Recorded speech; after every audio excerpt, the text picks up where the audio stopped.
Okay, hi, I'm Richard Kratz, MoparMax Magazine. We're at the drag strip at Las Vegas Motor Speedway. We're here today with Jack Beckman, leading in the funny car points. How you doing, Jack? I'm leading in the funny car points, Richard. That's a pretty good deal. No kidding. Would you have thought, what was it, 6 years ago that you were diagnosed and underwent your treatment? Yeah, you know, people always ask, they said, was this your dream? And I went to my first drag race at Orange County when I was 7 years old, and they were push starting them back then.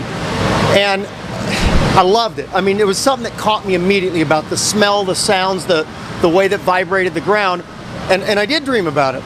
I thought, like, if somebody would let me drive their car down the track once, I'd have it made. I never knew I'd have 12 wins, we'd be contending for the championship, and I'd get paid to do this full time. I can imagine. Okay, good. Because, you know, just your personal story is so wonderful. And then, of course, all the MoparMax fans out there are always rooting for you. However, this is a little odd because number 2 in the points is your own teammate. How does that work? Well, so far it's worked pretty good for the two of us. We're technically tied right now after qualifying. The great thing about driving for Don Schumacher Racing is we're teammates when the cars are back in Indianapolis in the shop. We're teammates when we're in the staging lanes, but when the helmets go on, it's every team for themselves. We want to beat them as badly as we want to beat every other person out here. And the fact that Don insists that we race for it, there's other teams where if you've got the same sponsor, you could maybe let your teammate win without affecting the sponsorship that much. Because we all have different sponsors, that can't happen here. But another thing that a lot of people don't consider, most of the crew guys get a bonus. They'll get a percentage of the car the further that it goes in eliminations. How are you going to tell those guys they don't get a bonus because this team needs this round win? Right. So you're teammates, but that stops in the staging lanes. Yeah, and then you're racing it out, and Don's letting you do that. Oh, absolutely, yeah. No favorites. Well, we want, I don't know, that's a Don question there, but you know, for Valvoline and for Aaron's, I mean, we want this championship more than anything. It means everything that you could imagine that winning a championship would mean, but the other side of it is you want job security. If you can be the funny car champion, if Ron Tobler and John Collins were the crew chief champions, if the 7 guys that are spinning wrenches were the championship crew out here, gives you a better chance of staying on board and lasting for an entire career out here. Well, yeah, definitely. Now, talking about leading in the points and being tied in the points, how are you dealing with that? I get paid to hang out here, man. The fans are lined up at the ropes. It's like a perfect day. You know, I think back to the days I was running my Super Comp car, and that wasn't that long ago, that I'd work on it, work a full-time regular job, tow the thing out here, run the car, go back to the trailer, do the tuning, bring it back up here. And I paid my money to do it, and I loved every second of it. And now I get paid to do this, and I got a wonderful team like this supporting me and working on the car for me. It's hard to complain about this. Yeah. It's interesting. I thought maybe there would be more pressure being in first in the points. Feels pretty darn good right now. Yeah, you seem really, really loose and really relaxed. And I'm kind of, is it just because you're at the track? Was it maybe a little more tense during the week in between thinking about it? No, I had to mow the lawn and do all that stuff at home and wash the motor home and get the family ready to go. You know, I got a 4.5-year-old son and a 3.5-month-old daughter, so there's not a whole lot of free time to think about that stuff. I don't know. I wish I could tell you why I don't feel the jitters and whatnot.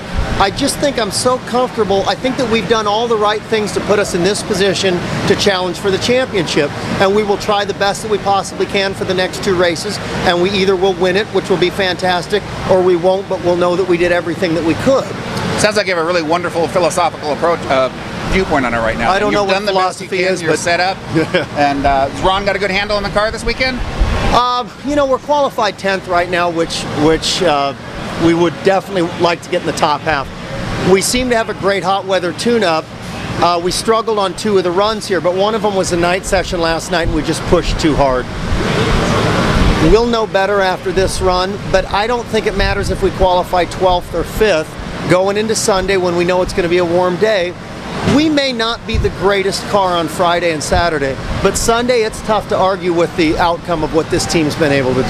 Yeah, it certainly has been too at the later part of the season. You seem to have really sort of figured something out, or did Ron find something?